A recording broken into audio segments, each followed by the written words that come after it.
"Sir, that seat is not for you. Stand up now, or I will have you removed from this aircraft in handcuffs." The words cracked across the cabin of Vantage Airlines Flight 22 foreign before the boarding door had even sealed shut. A woman 3 rows back stopped scrolling her phone mid-sentence.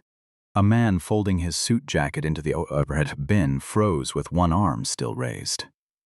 Somewhere near the galley, a cartwheel squeaked once and went still, as if even the machinery understood something had shifted in the air. Elijah Monroe did not stand up. He sat in seat 3A, spine straight, hands folded loosely over a battered leather duffel bag resting on his lap, the kind of stillness that made people nervous, precisely because it wasn't fear.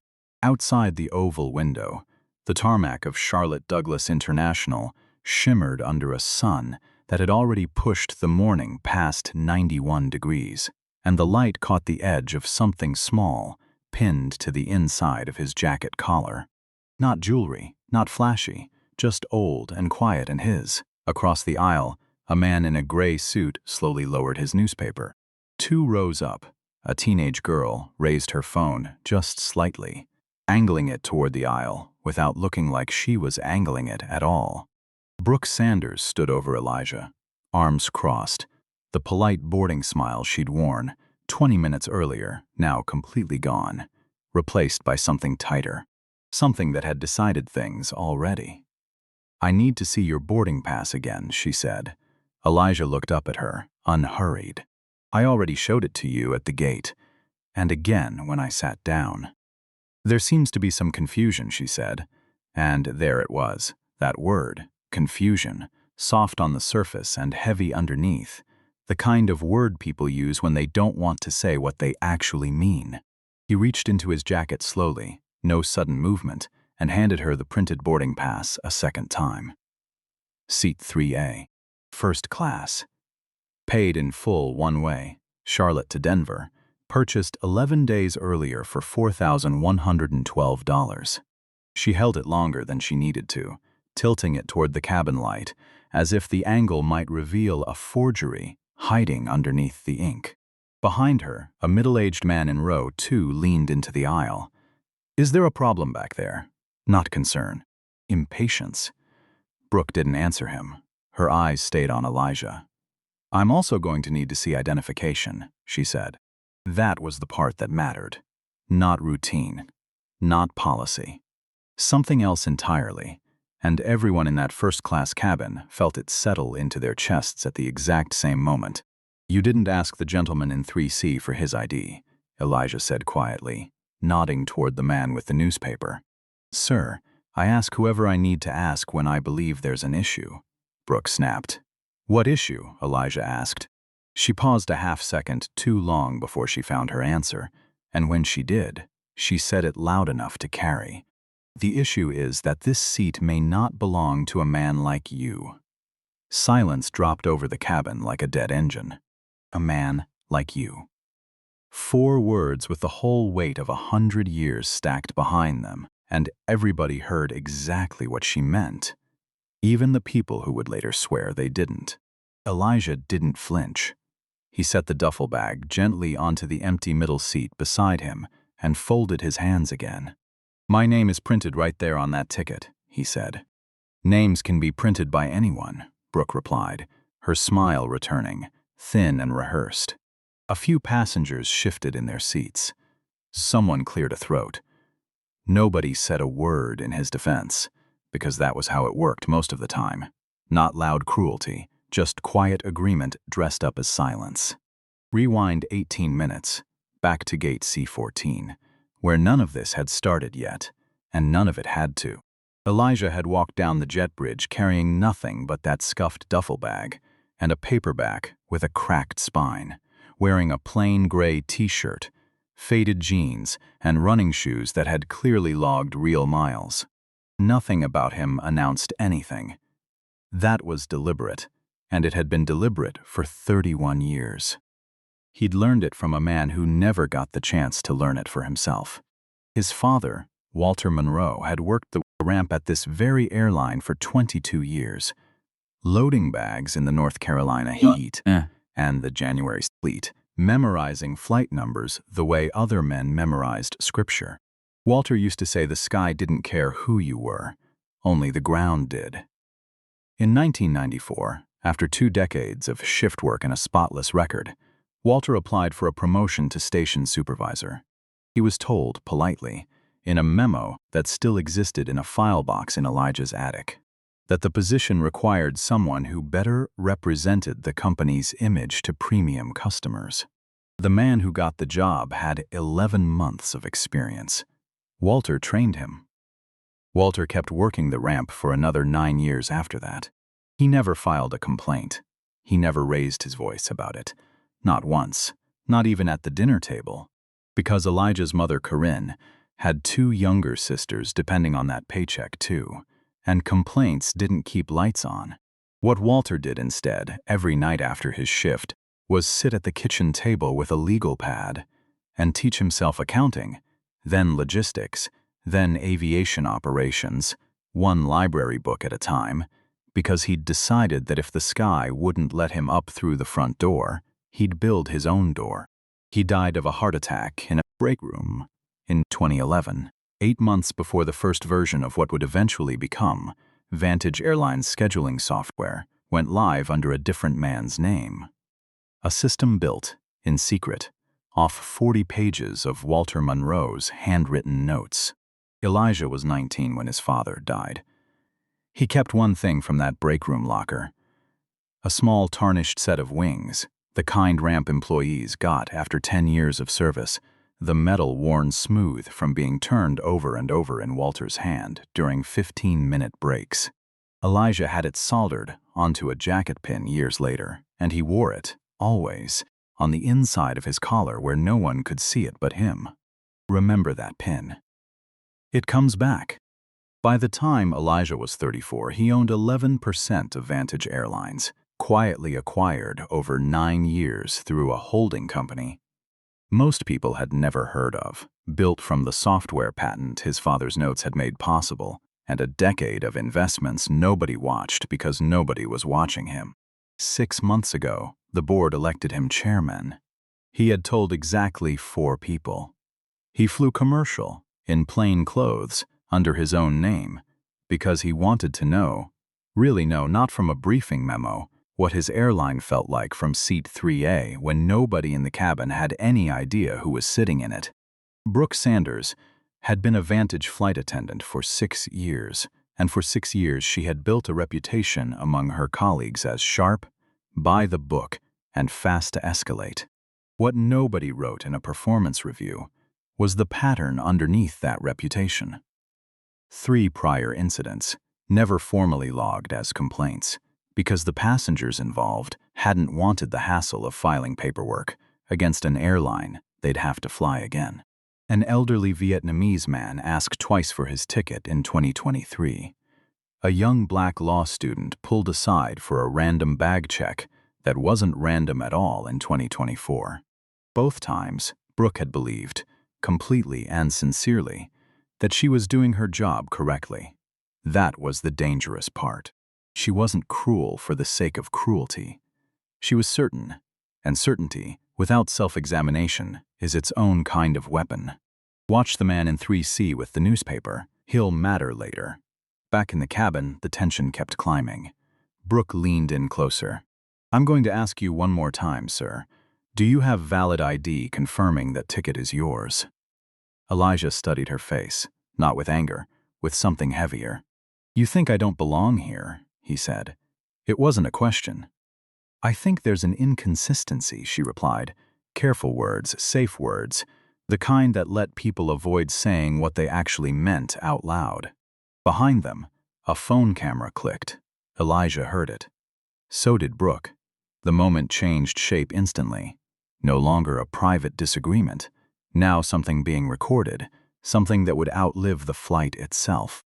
"Sir, if you cannot provide identification, I will have to escalate this," Brooke said, her voice rising in pitch and urgency. Elijah nodded once, slowly. "Go ahead." 2 words. No fear in them, no performance, and that unsettled her far more than an argument would have, because arguing was a script she knew how to win. Silence wasn't. She turned toward the intercom panel near the galley, her movements sharper now, less composed. "Captain Whitfield, I need you in first class immediately," she said into the handset, voice tight. "We have a passenger situation." A situation. The word rippled backward through the cabin, seat by seat, each row hearing a slightly different version of the same accusation. The man in the gray suit checked his watch, louder this time, a performance of his own. Someone whispered. Another phone rose into the air. 12 minutes passed. Elijah didn't check his own phone once. He sat with his hands folded, breathing evenly, as if none of it, the stairs, the accusation, the phones, could reach the place inside him where he actually lived. But it did reach him. It always did. Just not where anyone could see.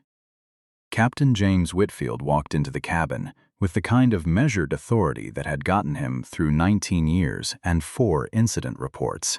None of them his fault. All of them somehow requiring his cleanup. He was 52, built like a man who used to play college football and never fully let it go, and his eyes moved from Brooke to Elijah and back before he said a word. "What's the situation?" he asked.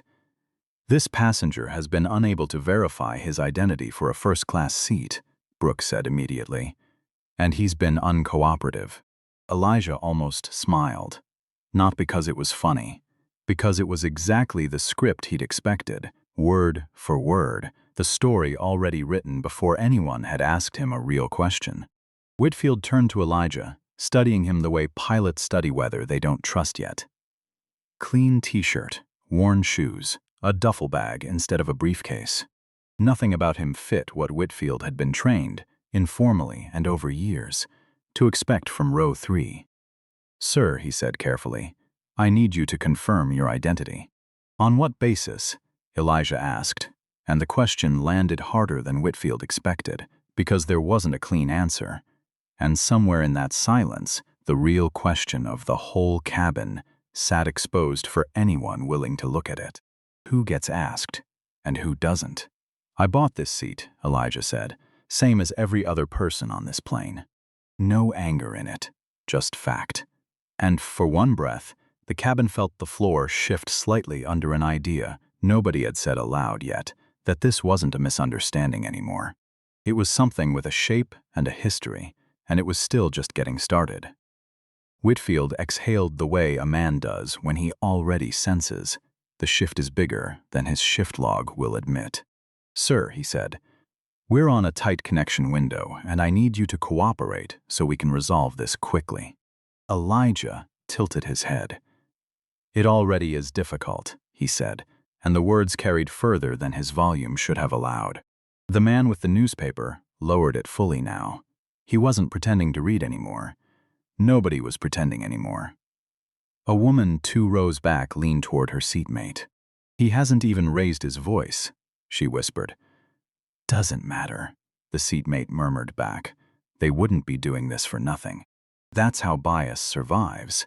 It doesn't need proof, only repetition, only enough people willing to assume the accusation must be reasonable, simply because someone in a uniform is making it." Brooke's patience thinned into something sharper. "Sir, if you can't verify your identity, we may need to reseat you while this gets sorted." "Reseat," Elijah repeated, a softer word for something else.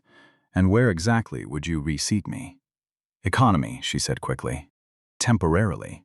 Temporarily, another word doing quiet, dishonest work. A nervous laugh rippled from somewhere behind. Row 4, not mockery, just the sound people make when the absurdity finally becomes visible to everyone at once. Whitfield lowered his voice, leaning in. "Sir, we're trying to handle this discreetly."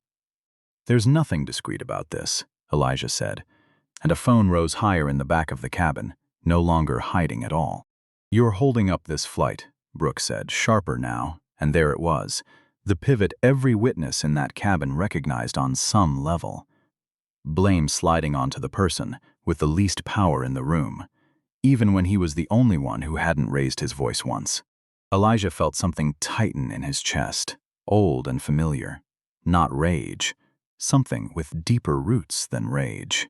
He'd heard that sentence before, in different rooms, different decades, always aimed at people who were never actually the problem.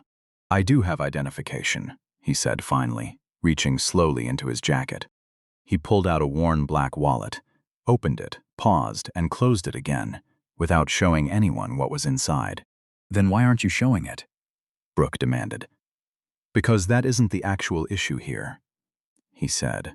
And in the silence that followed, thick enough to feel against the skin, he added, "The issue is that you decided something about me before I said a single word. Nobody spoke, because it was true, and everyone in that cabin knew it was true, and that was the part that made the silence unbearable." Whitfield's composure finally cracked at the edges. "Sir, regardless of how you feel about it, we have the right to verify passengers, and if you continue to refuse, I have the authority to remove you from this aircraft." There it was, clean, final. A line drawn in front of 41 witnesses. A voice from the back muttered, "This is getting out of hand." Another voice, quieter, said, "He hasn't done anything wrong." But nobody stood up. "Not yet." Elijah nodded slowly. "I hear you," he said, and then leaning back with the calm of a man who had already made peace with whatever came next, "I'm not refusing to comply. I'm refusing to pretend this is normal." Whitfield reached for the radio on his belt without meaning to signal defeat. But everyone in first class understood the gesture for exactly what it was. "Ground security," he said into the receiver. "We may need assistance at gate C14. A ripple moved through the cabin, real now, no longer theoretical. Elijah glanced at his watch, subtle but deliberate. "Are you timing this?" Brooke asked, an edge of disbelief in her voice. "Yes," he said simply. "In a few minutes, this will not be your decision anymore." Whitfield froze mid-motion. "Excuse me?" Elijah met his eyes without flinching. "You should answer your phone when it rings," he said. A strange sentence, out of place, until Whitfield's radio crackled sharp and sudden against his hip. "Captain Whitfield, this is Vantage Operations. We need to speak with you immediately." Not the routine tone. Something colder underneath it. Whitfield stepped half out of the aisle to take the call, close enough to still be watched, far enough to feel exposed doing it. "Go ahead," he said. The voice on the other end was low, controlled, careful, in the specific way people are careful when lawyers are already listening on another line. "Captain, we're seeing significant activity tied to your aircraft on social media. Live video. High volume, climbing fast.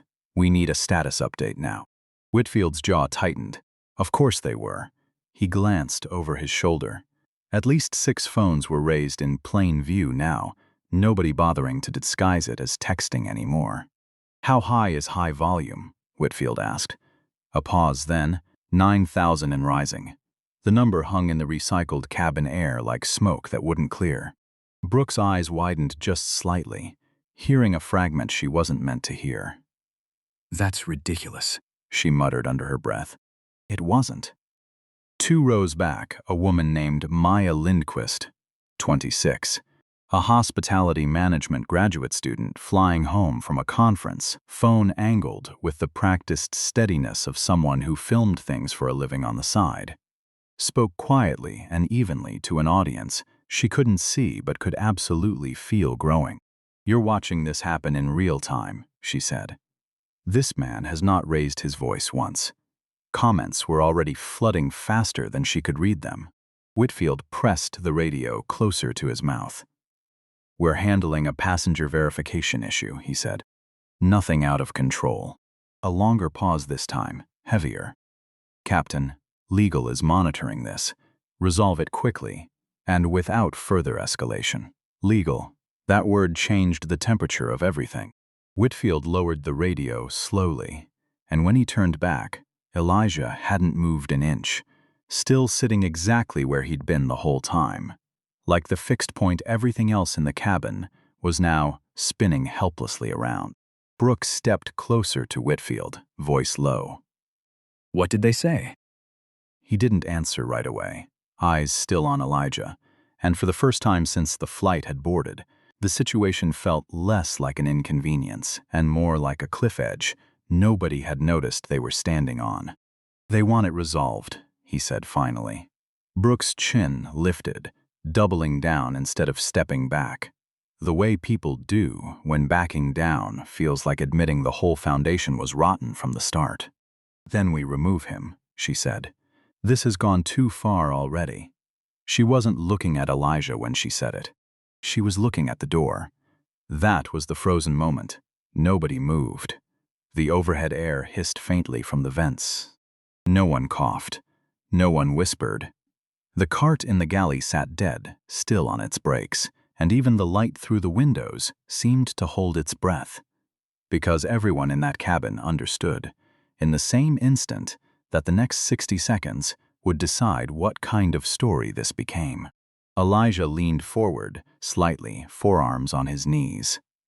"Before anyone does anything else," he said quietly enough that people leaned in to hear it, "I want everyone in this cabin to understand exactly what's happening right now, because you're all going to remember it differently once it's over, and I want at least one honest version of it to exist." His voice stayed level, but something underneath it had shifted, no longer patient, now precise, like a man closing a case rather than defending one. The man with the newspaper, still frozen in row 3, finally spoke without lowering his eyes. "This isn't right," he said, to no one in particular, and to everyone at once. It was the first time anyone besides Elijah had said it out loud. Brooke's head snapped toward him. "Sir, please stay out of this." He didn't. "My name is Harold Ashby," he said, standing slightly. "I've flown this route for 11 years, and I am telling you on the record, in front of everyone here, that this man has done nothing except sit in the seat he paid for. It was small. It didn't stop the security call already moving through the system. But it cracked something open, because now the silence had a hole in it, and other passengers began shifting in their seats, no longer just watching, starting to weigh what side of this moment they wanted to have been on when it was over.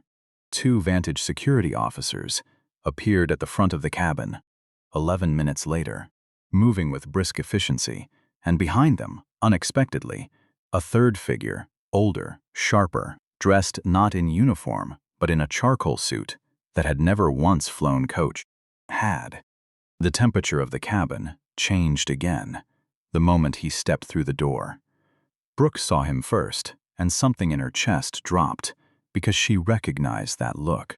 Not gate agent, not ground crew, corporate. Whitfield saw him next, and his shoulders lowered, not in relief, in recognition of something he already suspected and hadn't wanted to be right about. The first officer stepped forward. "Captain Whitfield," he said. "No greeting, no preamble. We need a moment." His eyes moved past Whitfield, towards seat 3A. Elijah turned, slow and unhurried, and met his gaze directly. The officer's posture straightened by a fraction of an inch, an involuntary flicker of respect. "Mr. Monroe," he said. Not loud, the entire cabin heard it anyway. Brooke's stomach dropped through the floor of the aircraft. The second officer stepped forward, holding a tablet. His words careful, legal, measured. "We've been monitoring the situation since it began trending," he said. Maya lifted her phone again, instinct overriding hesitation, because this was the part almost nobody ever got to film. The follow-through, the reckoning arriving in real time instead of in some sanitized statement 3 days later. Elijah stood, unhurried, and the whole cabin felt the shift land in their chests before they understood why. "Good," he said calmly. "Then you've seen enough." The older man in the charcoal suit stepped fully into the cabin now, slow, deliberate, eyes sweeping every row before settling on Elijah. "More than enough," he said, extending a hand. Elijah shook it, firm, equal, no introduction required, though the man gave one anyway, turning toward the cabin. "For those of you who don't know," he said, his voice carrying easily over the recycled hum of the engines, "this is Elijah Monroe." A pause that stretched just long enough to hurt. Chairman of the board of Vantage Airlines. The words landed like turbulence with no warning. Brooke's hand rose halfway to her mouth and stopped there, frozen. Whitfield didn't move at all, because the version of this situation he thought he understood had just been rewritten underneath him, permanently. Maya's phone captured every second of it, and somewhere below 30,000 feet of altitude, and rising fast toward 100,000 views. Comment after comment exploded across a screen. Nobody in that cabin could see, but everyone could feel. Elijah didn't gloat. He didn't correct anyone's shocked expression or savor it for even a second. He simply stood there, the same man who'd been sitting quietly in 3A the entire time. The same man who had been doubted, accused, nearly dragged off an aircraft in handcuffs over nothing but a seat he'd paid $4,112 for. Nothing about him had changed in the last 90 seconds. Only what the cabin now understood had changed. The man in the charcoal suit turned to Whitfield. "Captain," he said, "we'll be reviewing this incident in full, starting with your radio logs from the last 30 minutes. Whitfield nodded once. "Understood, sir." No defense. There wasn't one that would have mattered anymore. The security officer with the tablet turned toward Brooke next, and she flinched before he even said her name. "Miss Sanders," he said, reading from the screen, "we'll need you to surrender your wings and remain available for a formal review, effective immediately." Her voice came out barely audible. "Understood." She didn't look at Elijah. Not yet. She wasn't ready. Elijah stepped forward slightly before the officers could move her along. "Before that," he said, and they paused. He looked at Brooke, really looked, not as a chairman, just as a person who had absorbed every word she'd thrown at him for the last 40 minutes and was choosing, deliberately, not to throw it back. "She was doing what she believed was her job," he said. "That doesn't excuse it, but it explains part of it." The older man nodded slowly, understanding exactly what Elijah was doing and why it mattered more coming from him than from anyone else in that cabin. Elijah turned to address the rest of the passengers, all of them now leaning in. Nobody pretending to read or scroll or sleep anymore. "You all watched this happen," he said, his voice carrying without needing volume. "This was never about a seat. It was about what people are willing to assume when they think no one important is watching." He glanced toward Maya. She lowered her phone slightly, for the first time not recording, just listening. "And more than that," he added, his voice softening, "just a fraction. It's about what we're willing to do when we realize we're the ones being watched by ourselves." The line sat in the recycled air of that cabin for a long moment, because that was exactly where the real work of changing anything had to start. Not in a press release, not in a policy memo. Nobody would read past the first paragraph. Inside, Brooke was escorted off the aircraft before the rest of the passengers deplaned, and she did not look back at seat 3A on her way out, though everyone in that cabin noticed the exact moment she almost did. What the passengers of Flight 2214 didn't know that day was that Brooke Sanders would spend the next 6 weeks in something closer to free fall than she expected. The internal review that followed her removal from the aircraft did not stop at the events of that single flight. It reopened 2 prior incidents that had never been formally logged, both involving passengers who had simply wanted to get where they were going without a fight and had never filed complaints, because filing complaints felt, to them, like inviting more trouble than it was worth. An elderly man named Duck Pham, who'd been asked twice for ID on a domestic flight in 2023, despite matching his passport photo exactly. A 22-year-old law student named Devin Marsh, pulled aside for a bag search in 2024, that 3 separate crew members later admitted, under review, had no documented justification. Neither of them had ever gotten an apology. Both of them got one now, delivered in writing, signed personally by Elijah Monroe, along with a standing invitation to fly Vantage first class on the house for the rest of their lives. Brooke was formally terminated 11 days after the incident, not for a single mistake, but for a pattern the review board could no longer overlook once someone with the authority to look had finally looked. She did not sue. She did not go public with a defense. What she did instead, 4 months later, surprised almost everyone who had watched the video. She enrolled in a workplace equity training program that Vantage had launched in the wake of the incident, not because it was required of her. It wasn't. Her employment there was over. But because she paid for it herself, out of her own pocket, and showed up to every session. The program had a name by then, the Walter Monroe Initiative, funded from Elijah's own equity stake rather than company revenue, built to retrain airline staff at every level. Gate agents, flight attendants, security officers, even executives. Using real incident case studies instead of the compliance sexist modules that had clearly failed to prevent what happened on Flight 22 Forns. Brooke sat in the third row of the very first cohort. She recognized her own story being taught, stripped of her name, reduced to a case study titled Incident 2214. And she sat through all 6 weeks of it without once raising her hand to say she'd been the one who did it. She didn't need to. Everyone eventually found out anyway, and instead of walking out, she stayed. Because for the first time in her career, she was finally willing to sit inside the discomfort instead of defending her way out of it. 4 months after the flight, Elijah Monroe stood at a podium in a training center outside Charlotte, not in a suit, in the same kind of plain gray shirt he'd worn on the flight, and unveiled a small brass plaque mounted beside the entrance.